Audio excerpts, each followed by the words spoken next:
Jonathan, how are you? I'm really good. How about yourself? Yeah, I'm real good, man. Thanks for coming down. I really appreciate it. Welcome to the second episode of Big Wonder. That's great to be here. Thank you. So you're working on a film right now. Tell me about that, The Party Bus. Yeah, absolutely. So it's a feature film. It's called The Party Bus. We've been shooting for quite some time now. We took a small hiatus while my DOP was off on his honeymoon, but we're just in the last stages of production at the moment, and everything's going incredibly well. Did you know that your DOP was going to go and take this massive hiatus in the middle of shoot? Absolutely. Oh, Yeah, right, it was right, one of the stipulations. He got married in April, and he said, just so you know, I know we're shooting from May onwards, but I've got my honeymoon booked in. It's been booked in for 12 months. And we're like, sure, why not? And that's the thing, with an independent production, you really are at the mercy of other people's scheduling. Do you know what I mean? I mean, some people have got things planned in 6 or 12 months in advance, and you just plan around it as best you can. Yeah, yeah, absolutely. You have to. You have to. You can't say, now listen, dickhead, I need you for that whole time. I'm also not really paying you anything that extravagant, but this has to happen. Yeah, it Yeah. doesn't. It doesn't fly. No, and you can always find another wife. Yeah, yeah, yeah, yeah. I'm sure she'll Sorry. understand. Put it on hold, Yeah, please. I just like to say he didn't do that. He's still with his wife, and they're very happily married. They had a wonderful honeymoon. um, and so you're. How long have you been shooting this for? Because this is something quite interesting too. You were saying to me earlier, because you're shooting a feature. It's a big feature in terms of days, and it's spread out. It is. Well, look, I mean, by the time we finished shooting everything, we would have shot for roughly around 30 or 38 days. And of course, they're not consecutive days either. It's quite a big and elaborate production. So we've had some nights where we've just been in a bar for literally 4 hours. And because a lot of the things on a party bus happen at nighttime, well, you have to shoot it at night. You haven't got the luxury, especially if you're in a above ground bar, you haven't got the luxury of Mm. blanking everything out and getting people away from work. So we've had to shoot at night. Of course, at night you've got limitations because people are happy to get there at 6 p.m., but they want to wrap by 10:30 at the latest. You can't say, "Oh, we're shooting till 2 o'clock in the morning," because once again, I mean, people have got work the next day. It's a Yeah, that production. gets It's not tough. paying a lot of money. So the days have been many, but they really have been fantastic. And shooting's been going through at a really good pace, and we're getting everything done. And it's just been a fantastic journey. So tell me as much as you can. Just give me the setup of the film. What's it all about? And you're in the film, right? I am the well. Look, Yeah. I mean, I wrote the script, I'm Yeah. directing it, and I'm also I'm playing the lead. Which I actually used to work on party buses. That's probably sorry how I can maybe preface the entire script. Okay. I Okay. spent 4 years working on a party bus. Um, In what capacity? I used to host on them. So there's the driver of the bus, and then there's a host. Oh And the man. host is literally the person who is with the group for the whole night. You meet them, you entertain them, you get them into a club, you keep them there, you get to keep them happy. You take them out of the club, back onto the bus, and you do that for the whole night. So essentially, you're a glorified babysitter So I as was about such. to say, what's the age bracket of the people that are generally on there? Oh, well, look, I mean, the company I used to work for, we used to do like a 4 hour bus tour for people who are underage, where you just drive around. But then, of course, the nightclub tours, it was 18 and above. And, the average age of people would have been sort of around between 20 and 35 on Right. average. I used to host a lot of hens nights. They used to put me on those quite a bit, which was interesting because the difference between hens nights and bucks nights is a hens night starts off, oh my God, this is going to be so cool, ha ha ha. They have a few drinks there. They're all sort of, they're not timid. They're going to have a great time, Mm-hmm. but they're not loud. By the end of the evening, they're completely drunk. They've got sore feet. They've taken their high heels off. The hair's not as perfect as it was at the beginning of the night, but they're speaking about, 3 octaves higher than what they were at the beginning Oh of the man, night. the And they're trying volume to and the talk. pitch goes crazy. Yeah, you Yeah. learn to deal with a headache. You Yeah. really do. You've always got Nurofen in the back pocket. Whereas men, the opposite way, they start off really, loud and rowdy, and by the end of the night, they're like, "Man, I love you so much." Yeah, they slow right down and they They, fall asleep. yeah. Whereas so men and women are the polar opposites when they get drunk. But I spent 4 years doing that, and there was so many different things that happened. Some of which were really funny, others were just quirky, others were scary. And there was one night where some guy almost overdosed on the bus, and we had to get an ambulance and rush the guy and to get his stomach pumped. Jesus. So there was a whole eclectic array of things that I saw and experienced, Yeah. or heard other hosts experiencing. And when I wanted to write a script, I thought to myself, well, that could be a really cool idea. So I just put all the memories I had on paper and just chose the best ones and progressively wrote the script. So the film is mostly based upon real events that I've either gone through or people that I knew in the buses went through. And then we've also chucked a story on top of that to make the drama element a bit more. So the party Yeah. bus film, it's about a guy called Zach. He's just your average guy, he's in a very happy relationship. He's got an average job, and then one day that relationship ends, and it shakes his world completely. And his friends basically say to him, "Look, you're not the most confident person in the world. I know you think you are, but you're not." And they always see this party bus around town. And his friend said to him, "Well, look, you should go off and work for the party bus." So reluctantly, he does. And he meets our main villain, Logan, realizes that Logan is a guy who's pushing a lot of drugs through the clubs, and Zach doesn't want to have a bar of it, so he walks away. But the bus company is so short of hosts that Zach gets called back urgently because there's no one else. And he ends up basically sort of being stuck in between working on the buses with this drug thing happening where he wants to get out of it, but he can't get out of it because he feels compelled to try to stop it. And that's basically what the film's all about. So it's a journey of self-discovery, becoming a confident person and overcoming an obstacle that you didn't think you could overcome. And it's just set in a club environment where it's a very real film where we do have there's violence in there where people get beaten up, there's drugs, there's overdoses, and it's a very real portrayal of what the nightclub culture was like when I was hosting and probably still is like today. And when did you say you were as a host? How long ago? Yeah, I started back in 2009 and I finished in 2012. So there was quite a lot of material that to go through in my memoirs as such. Oh man, that's nuts. Yeah. Yeah. I've always marveled at people that can do that hosting or presenting type thing, because it's the polar opposite of where I like. If I had to stand up and I look at people running tours and stuff like that, I think, fuck, I couldn't do it.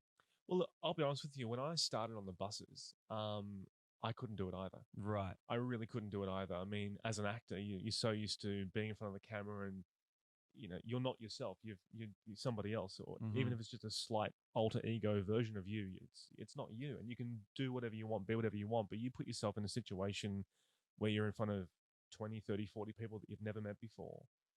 You need to step up. Yeah, and it's intense. yeah, it is. And look, my boss used to always say to me, "Fake it till you make it." No one knows it's your first night unless you tell them. So just fake it till you make it. That's And so those true, lines are in the yeah. movie as well. And, Yeah. and I think it's a big metaphor for life. For the creative industry, for Yeah. anything. Fake it till you make it. No one knows that you're shitting yourself unless you tell them. You know what I mean? I got an audition through yesterday. Actually, just signed up with a new agency, Benchmark. Thank you very much. And they were like, "Can you ride a horse?" And I'm like, "Well, it's a very layered response to that. I grew up on a farm with horses. I could ride horses when I was a kid, but I'm allergic to horses, and so it takes some strategic work for me to be able to pull that off." And I'm like, "Do I just say yes and go out there?" And then maybe never ever work with that producer or director again if I get kicked off because I don't know what I'm doing or my face explodes with allergies. I chose to be direct about it, and they still want to see it, so that's pretty cool. But and the allergy isn't as bad as it was when I was a kid. But so tell me, like, so you've got 10 days left of shooting? Yeah, around sort of 10 or 12 days of shooting left. Some of them are big logistical days. When we're shooting on the buses, for example, some of that can be challenging. Now, the buses are never moving, but it's just that whole thing of, well, we need to shoot in the bus yard during the day. Then we need to shoot at the bus yard in the evening. Then we need to shoot at the bus yard, but inside the buses during the evening because you can't see through the windows. We need to rock the bus to sort of assimilate the fact Right, that so it's lots moving. of continuity kind of things to consider. Oh, loads, absolutely. Loads, yeah. And like any movie, this is not being shot, in a continuous, scene by scene format. It's all Yeah. over the place, which is fantastic. It's the way it has to be to maximize the time you got on location. Mm-hmm. But we've just finished filming all of our nightclub scenes. We've been very fortunate because we've had a couple of nightclubs really support us, and that's been great. But there'll be times where we're shooting the beginning of the movie one week, then the next week we're shooting the end of the movie, then the week after that we've gone to the middle of the movie. Yeah, it's tough. It's tough to do that, and I don't know of many that don't do that. In my limited experience as an actor, but also in my research listening to other actors talk about their projects, very few that start from the beginning and work their way through to the end. Yeah, I think it's very hard to do that. When you're dealing with people's availability, when you're dealing with a location where you've got restrictions around when you can use it, how often you can use it, you need to maximize the time. I mean, for example, we're on this Sunday coming, we're shooting in a strip club. Now we've got that strip club for a day. There's no options of Yeah, everything that needs to be done has to happen on the day. Not just from the club's point of view, but also from the cast point of view. You know, I mean, it's one way to bring everyone together for a day, but then you say to the club, "Oh, look, we need a second day," and they might say, "Well, look, we've got a function on it. It can't happen," and that might put production out several weeks away. So you really need to just go, right, we've got this location for either a day or a couple of days. What do we have to film there? Let's get it all done. And that's where scheduling becomes really important. The amount of spreadsheets that you create about what scenes you've got, where they're shot, are they inside, are they outside, who's in it, and then of course you call around your actors and you say, all right, when are you available? We want to shoot on this particular day. The location is only available on, say, a Monday night. Are you free on the Monday night? Okay, or you're not, or you are, but only after 8. Okay, we'll work around that. It's a huge, it's a juggling nightmare. Is intense. We shot a film last year that I co-wrote with a mate of mine, and it's only a 15-minute short. And I was very blessed to have my wife, who was a planner, so she was like spreadsheet queen and could put that whole thing together, because there's no way I was going to do it. Like, that's one of my absolute nightmares, and I suck at that sort of thing. Look, it's very daunting, even from a big production. I mean, I've worked on some big films. It's huge. I don't think that anyone working in film, whether it be an independent film or a full feature, that's millions of dollars worth of funding, if it doesn't scare you, then it's probably not worth it. I mean, when you look at a project in its entirety, and I've done this so many times with the party bus, you look at the script, it's involved. And if you think about the entire production, you really do shit yourself, because there is this thing of, can I pull this off? Can we pull this off? Yeah. Can I do it? But then what you have to do is you need to logically just go, well, let's break this down. And let's break this down into this particular day, or we need to shoot these 4 scenes in that day, or we can do that. That's fine. And when you take it chunk by chunk by chunk, it just gets done. But if you keep looking at the entire project as a finished thing, and you're aiming for that finished project, it is so overwhelming. You really do you can be very debilitating. It can be debilitating. It really can. It can scare you. So you need to just relax and just chunk it down.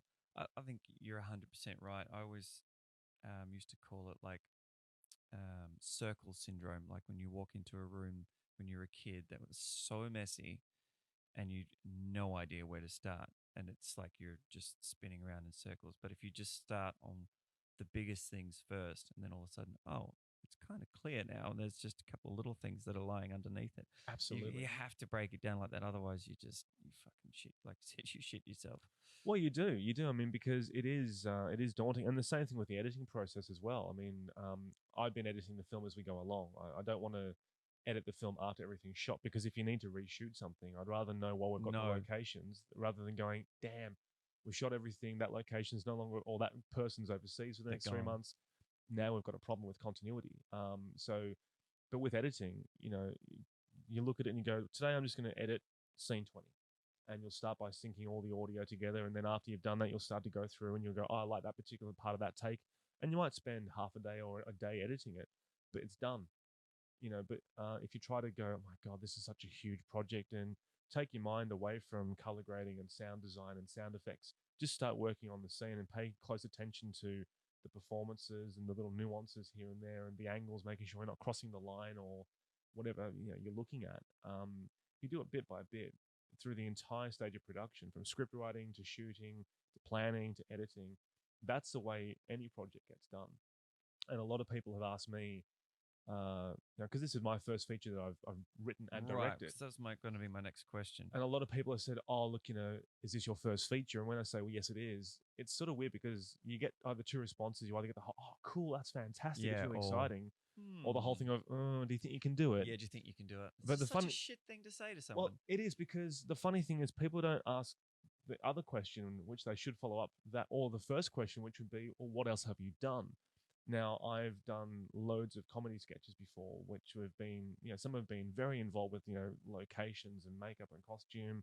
I've done, full length documentaries, 70-minute, 90-minute documentaries where there's been months of shooting and, Mm, you know, so I used to work in news. I've worked in corporate video production, so right. you Yeah. take all that experience and you go, well, if I can shoot a corporate video that goes for 60 minutes, or if I can shoot a really good 3-minute comedy sketch, which has got lots of different people in it and a good location. If I can do that, then you can do a movie because, as I Just said, apply the same skills. well, it is. And as I said to one of my cast members the other day, you know, as a movie, you're shooting a movie scene by scene by scene, and if you literally just take, right, for this scene we need that location, these people, these props, let's do it. That's what you focus on, and you know, doing a feature film, if you've got the experience of production behind you, then doing a feature film isn't actually that daunting because Just you a bit just, longer. yeah, it's just a longer process, but Yeah. it's a very enjoyable process. Yeah. Yeah. Yeah. It's awesome. It's so awesome. Mm. I shot a feature last year, which was no, sorry, I did do a feature last year, but a feature the year before. We were talking about lengths earlier, and they were able to condense that down into 7 days, which was everyone was like, really? You're looking at the script, it's 100 pages. Oh shit! How the hell are we gonna, But there was all shot in and around this guy's house, and that's where that planning sort of comes in. I shouldn't really say that about that feature because there was a lot of planning that wasn't planned and a lot of fuck ups and what have But you. that's every film. Oh man, Do you know what I mean? No matter how much you plan, there are always going to be things that throw yeah. you on the day. Bless his heart, he forgot to book a extras for scenes, and we had the sound guy play one of the extras that he just never even booked. Thought that he had, and the scene never made the film, unfortunately, because it just didn't fit. But it was hysterical because he was told to improv too. Never acted before. Just say something. But yeah, that's sort of what you take on the chin a little bit with your independence, and as you're finding your way through, and everyone is generally, if they're giving you their time for free and there's no or very little money, it's because they're looking for that experience. And Absolutely, yeah. yeah, I mean, you were talking just then about shooting a feature film in 7 days. Back in 2005, I was given the opportunity. I was cast in an independent film which was shot in 2 days, wow, and literally out of 48 hours we shot for 36. It was incredible. So we got the script one week and we did a table read through, and then literally a week later we shot it over an entire weekend. And it was mostly just based at a house. Apart from the location, it was there was a few scenes at a beach and then a few scenes at a park, but 95% was all shot just in the one house. And the whole idea behind that film, the writers and the producers of that film, basically they wanted to prove, this is the very early stages of high definition video. right, The first Sony, I think, was the HZ1 or whatever it was. They wanted to prove to say Film Victoria. I remember them saying that you could write a feature script in less than a week, and in less than a week you could cast it, rehearse it, and shoot it, and in less than a month after that you could have the entire thing put together and screened. And that's exactly what they did. did they have a budget for it? Like, was there cash involved? It wasn't a lot, to be honest. I mean, I think that they would have spent a few $1,000s. There was a well-known grip in Melbourne called Fredo. He was someone that everyone knew Fredo and his truck, and what he had, and so they got Fredo out with his truck. So we had jibs and dollies and all that type of stuff. It was amazing. It was actually a huge production. So they would have put maybe sort of a $5,000 into the thing, I reckon. It was called Terminal Bliss, and it's still out there somewhere. I think you can still see the trailer on TV, on YouTube. YouTube. And it was a good experience to be on because it was the first time I was ever involved in a feature, which is like, wow, you know what? You can create a feature film for very little money and tell a great story, and you don't need to spend the next 10 years trying to raise $1 million for it. And you can shoot it quickly if you've got a really good dedicated cast and crew that also, you know, they get on well with each other. They connect with each other. And every single time people have ever said to me, oh no, well, I need to spend the next 3 years. I've got to get a producer on board. I've got to raise some finance. I'm like, why don't you just make it? Why don't you just make it? And the good thing with the technology we've got these days, whether you're shooting on even like there's movies out there which have been shot on iPhones. Like years ago, there was a movie called Tangerine. If you've ever heard of that one, Yeah, I have. I don't know yeah. how I feel about it, but yeah. Look, I watched it purely because, from the point of view of how did they pull this thing off? Because they had some anamorphic lens adapters. I think it was the iPhone Yeah. 5 at the Yeah. time. Now, irrespective of what anyone thinks of the story, you have to admire the fact that they just had the guts to just take a phone using a few applications and some lens adapters and make a feature out of it. So there's really no excuse these days to hide behind the whole thing of no, we need to shoot on a red and we need to have a huge crew, we need to have Yeah, a I think budget of that's millions. gone. Well, you'd be surprised because there are some people that still believe that that needs to happen. Mm. With the party bus, we actually had the opportunity of shooting on a red. And the reason why we didn't, we shot the whole thing on a GH4. Mm-hmm. And the reason why we didn't shoot on the red, there's mostly two reasons. Number one, it's never fully assembled all the time. You got to always pack it down. So there'd be a lot of time wasted in setting up the rig, customizing it to how you want it on the day for the location, and then shooting. And then, of course, the file sizes shooting on a red Massive. in 4K are massive. You've got to keep wrangling through the shoot. Whereas with the GH4, you can set the rig up, you can leave it on a camera rig with your follow focus and everything else. So you take it out of the car, put it on your shoulder, and start shooting. Basically, it speeds production up. But mostly with our film, the red it's too crisp. It's got such a good, wonderful, smooth, if you wanted will. something that was a little fuzzy, a little grainy. I wanted something that really showed my experience of working on a party bus, because there is nothing glamorous about working on crisp. a party bus. Nothing at all. It can be cold, it can be hot, it can be smelly, it can be dirty, it's anything other than glamorous. Yeah. Do you know what I mean? And I didn't want to have a polished look on film if we shot on a red. As much as I'd love to shoot on a red, don't get me wrong. I think everyone wants to do it at least once. But the GH4 has been good because it's sped production up, but it's also given us that real raw quality, which is what I wanted to capture on screen. And if you shot on a red, you'd need to filter it Which to make is it look it's that never way. as good as being able to do it straight out of the gate. Exactly. For sure. And it's good to have that. It's good that you do have that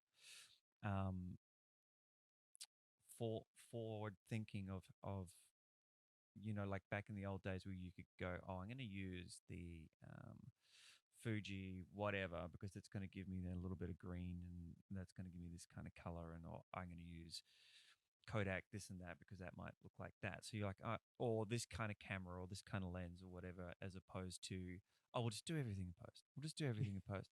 I fucking hate that. Yeah. Because you become super lazy and you don't set up light the right way. And then you go and watch it and it's like bad light, bad light, bad light, bad light. That's where we were too lazy. That's where we were too lazy. Yeah. Yeah, absolutely. Too many people these days, the whole phrase, we'll fix it in post.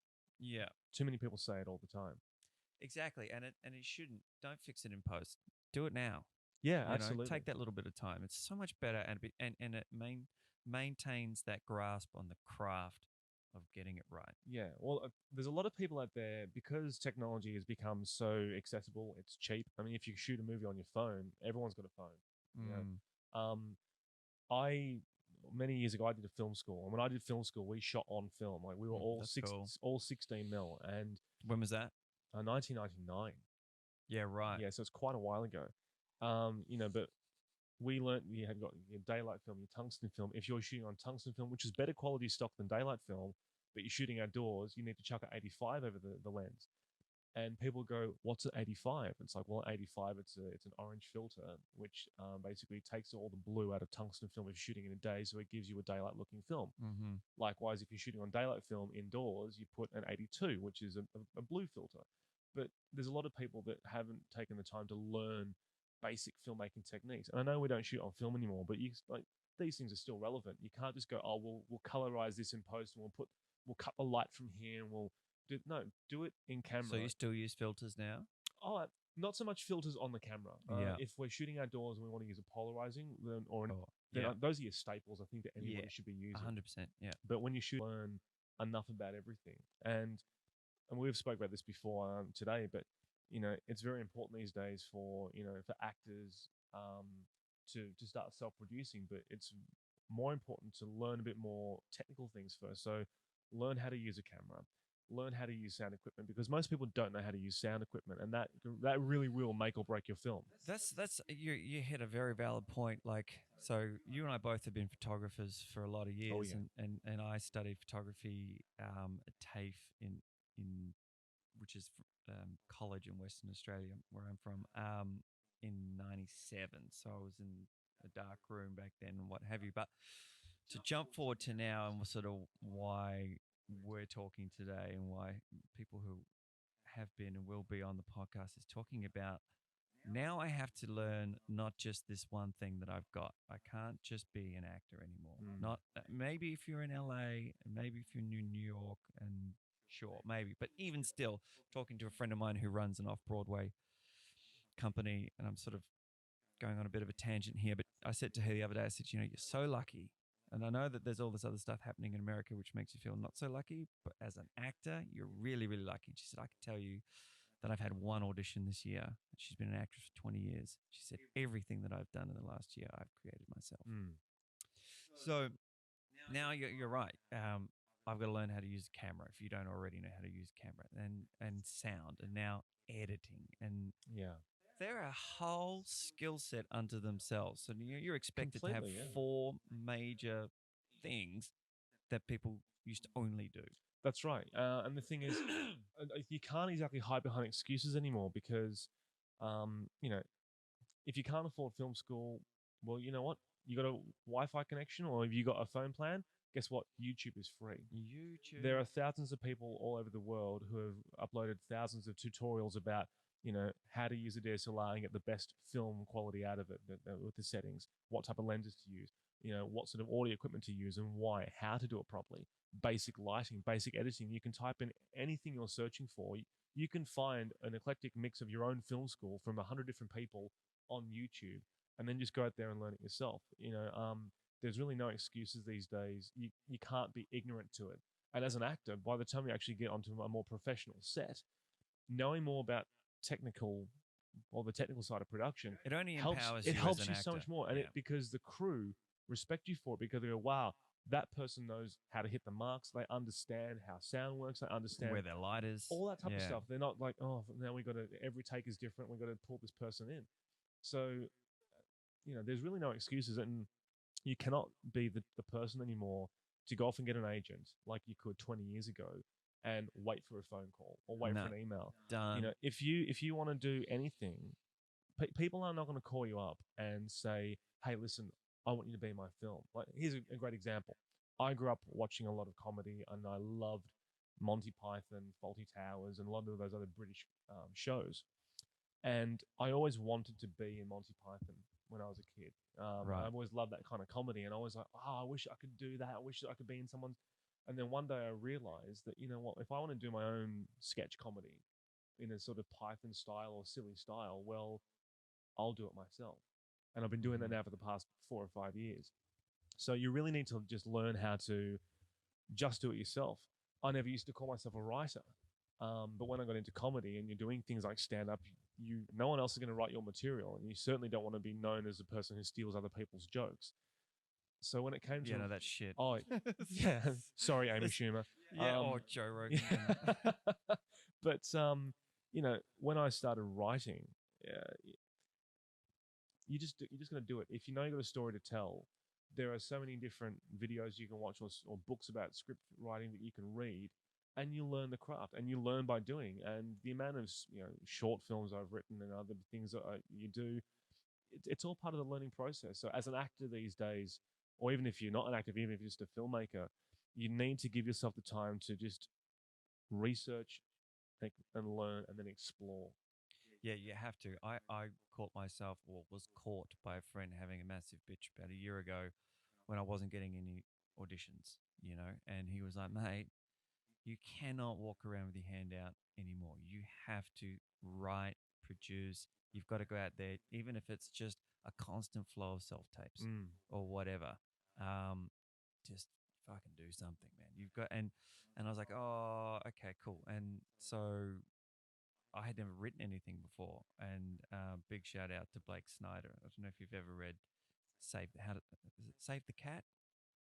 But it's this epic concise book, and he's a spec film writer, so it's a very like the structure is very suited to that. But he's got a great Instagram page where he sort of layers his 15 bullet points on all the different array of major films coming out, whether it's Avengers, whether it's The Matrix, or whether it's whatever. They all follow this same blueprint, and it's really simple to follow.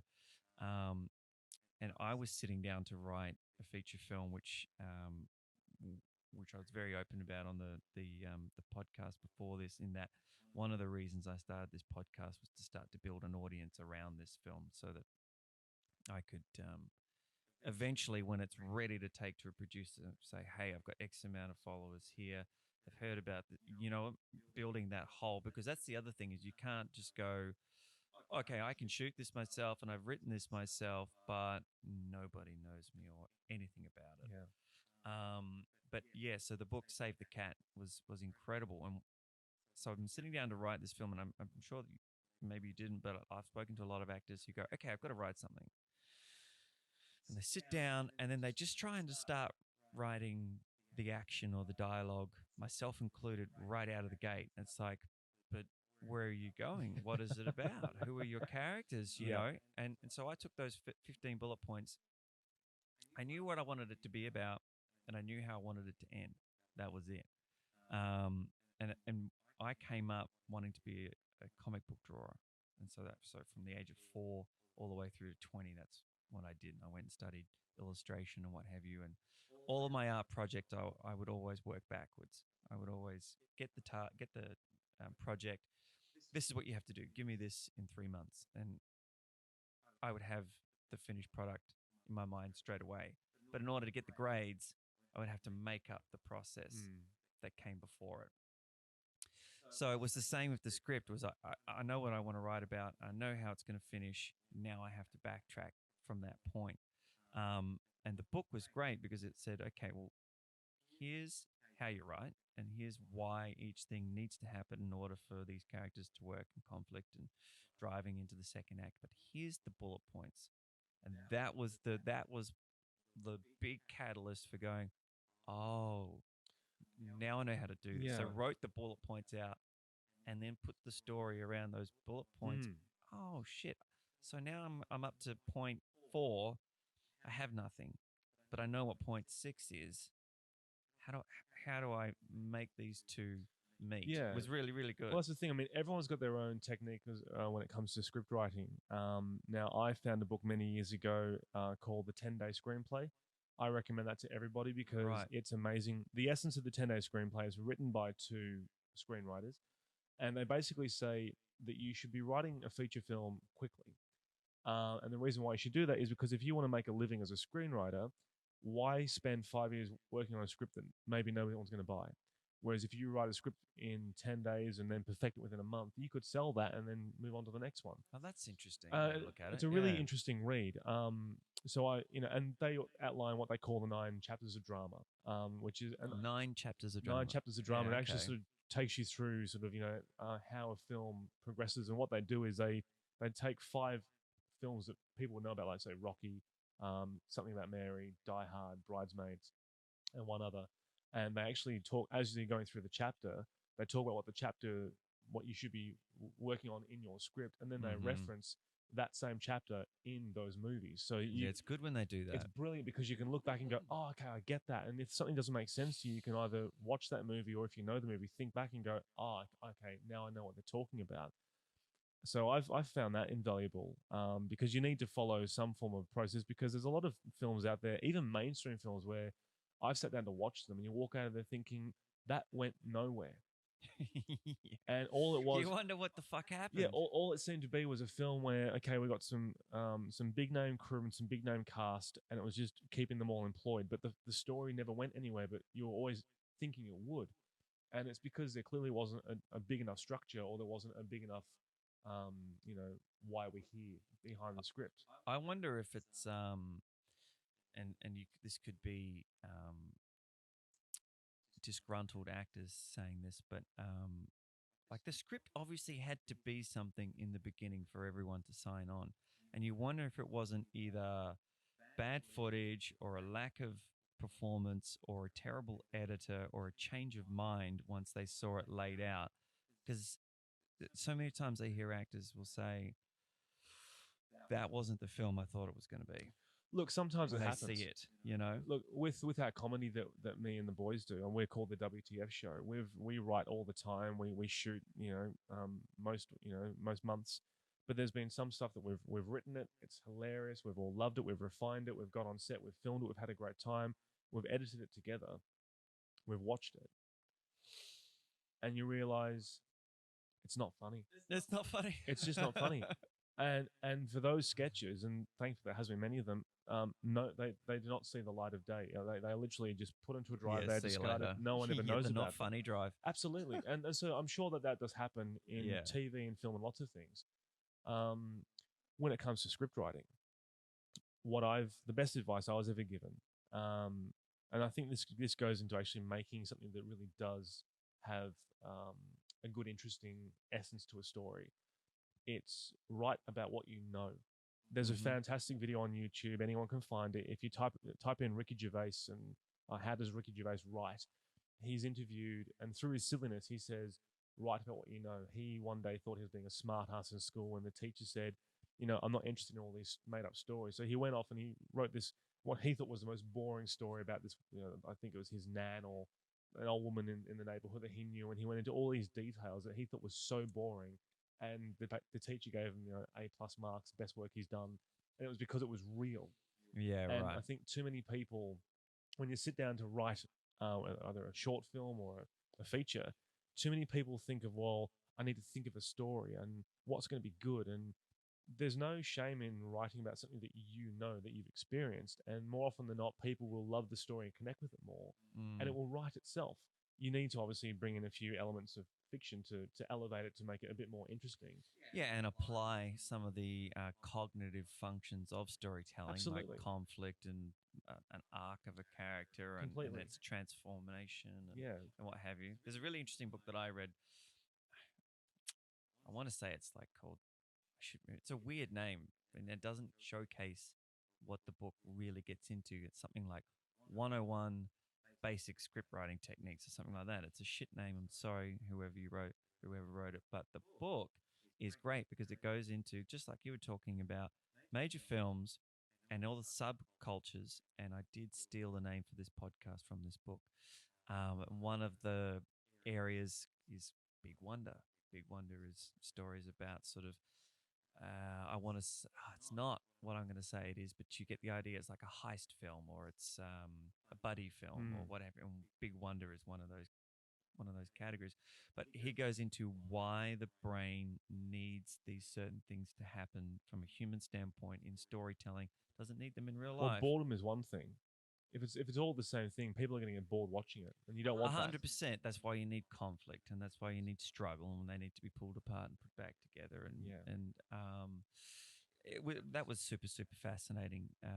So tell me, from here, you've got your film. You're going to finish that, and what do you have a timeline? Have you got a festival in mind that you want to get We it to? do actually. Yeah, well, our producer, who's now on board, she said to us literally 2 weeks ago. She said, "Could you get this ready for early November?"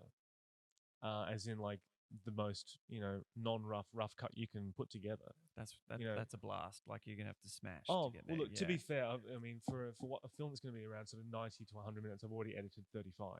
Oh, that's right, because you've been doing it as you go. I've been cutting as I go. So, but I said to her, well, yeah, I can do that. That's fine. I've got years of editing experience behind me. That's fine.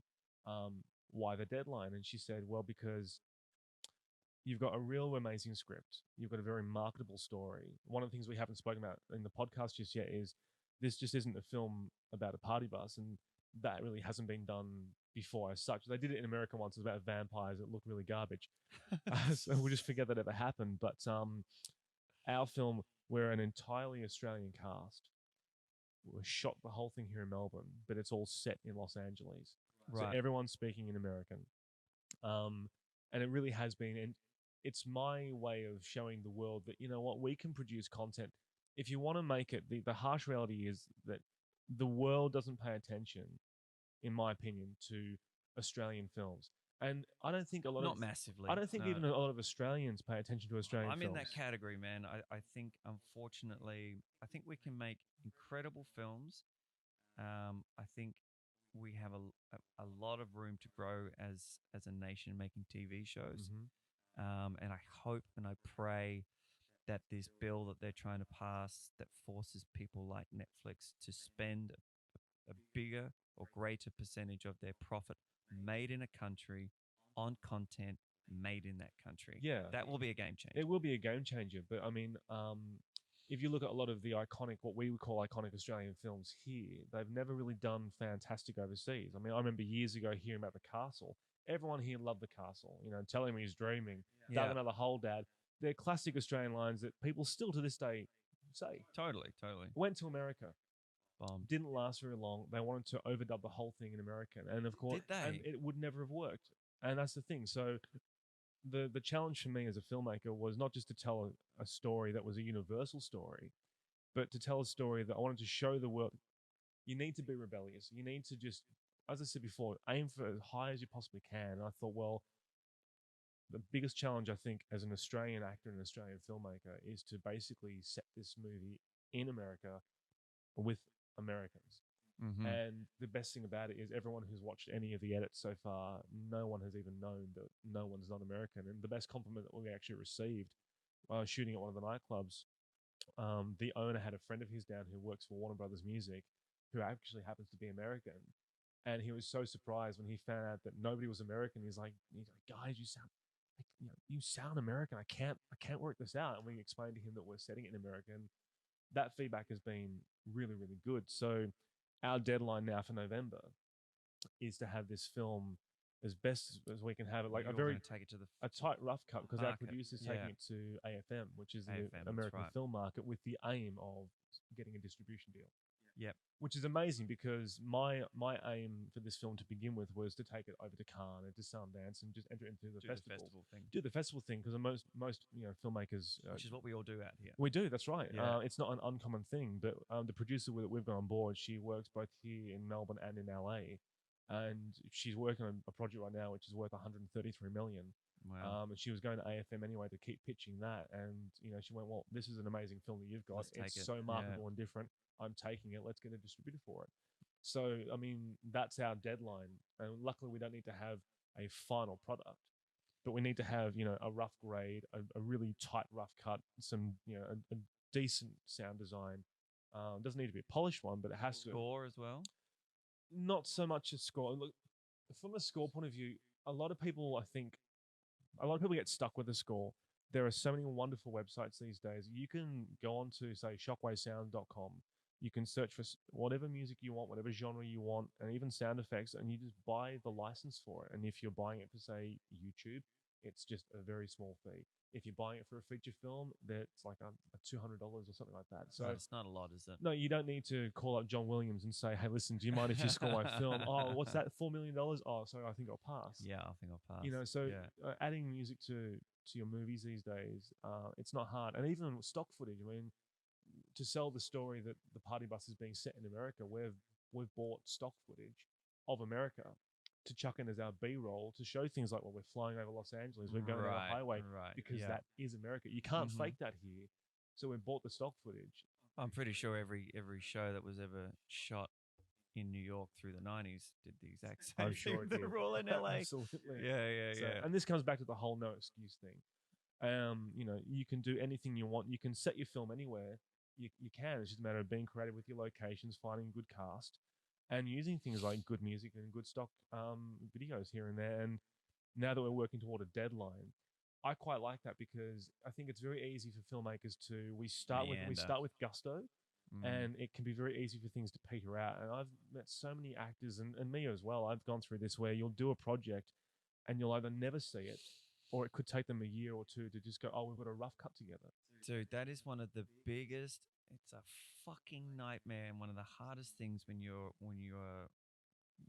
coming up through the ranks is exactly what you just said. Come in hard and fast. We've got to get this done. And we're smashing it out. And there's like zero flexibility sometimes. It has to be now and this and that. And we get it done. And everyone chips in and it turns into this 24-hour day, 5-day a week type of thing. And you get it done. And then, oh, we don't have any money for the rest of this.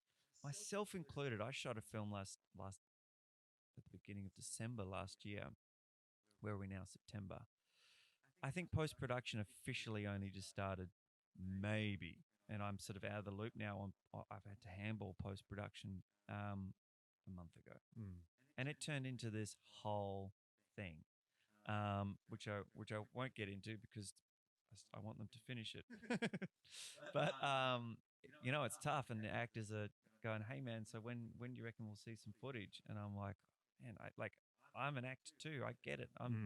I want to see the footage, Yeah, and look, life can get in the way. That's the thing when you're doing things from an independent point of view. Yeah, there's no budget to drive everything forward. Exactly. You do get busy, and I mean, this is why I've been editing as I go along, not just to see if everything's working, but when we've had things like a publicity photo shoot for things like poster and social media, I made sure that when we had the cast down there, I said, "Righto, guys, before we do our photo shoot, have a look at these." I actually had 10 scenes to show them, so at least I could see things going because this is such a massive project. I mean, we've got 40 casts. We've used, I think, over about 100 and something background cast. Which I don't call them extras. We call them background cast because they really have been so supportive of us. They've been incredible people, and the movie would not work without them.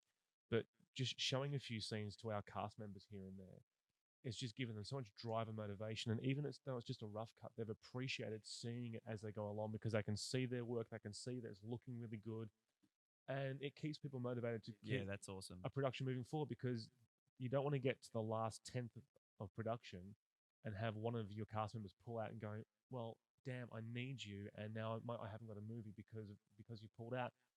And you need to hold yourself responsible for that because if you haven't kept them hungry and kept them interested and motivated and kept the love for the project, they could walk away. And I've been involved with projects where it's happened to directors and filmmakers where people have literally walked away and it's ruined the entire production and they haven't had the budget to reshoot and get the equipment that's back rough. in. But it comes down to supporting people. It really does. So having a deadline that we've got now for November is really good because it forces me to just any downtime I've got, I'm just editing. I'll do it before I go to bed. I'll wake up at 4 in the morning. I'll spend 3 hours cutting before I go out there and start work. Wow. But it's a passion project. I never wrote a script to just make a movie because as an actor or as a filmmaker, the fun in acting is between the words action and the word cut. Mm-hmm.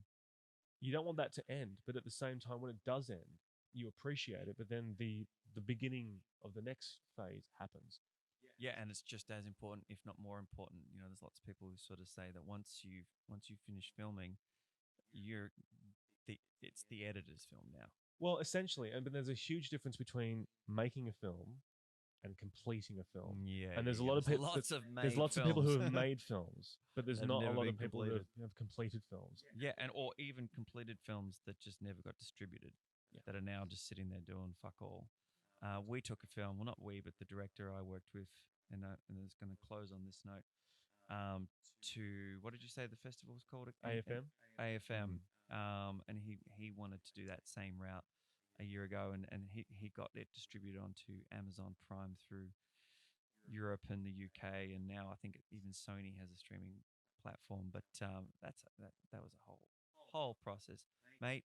Thank you very much for coming down. It's been a pleasure to be here. I really appreciate it.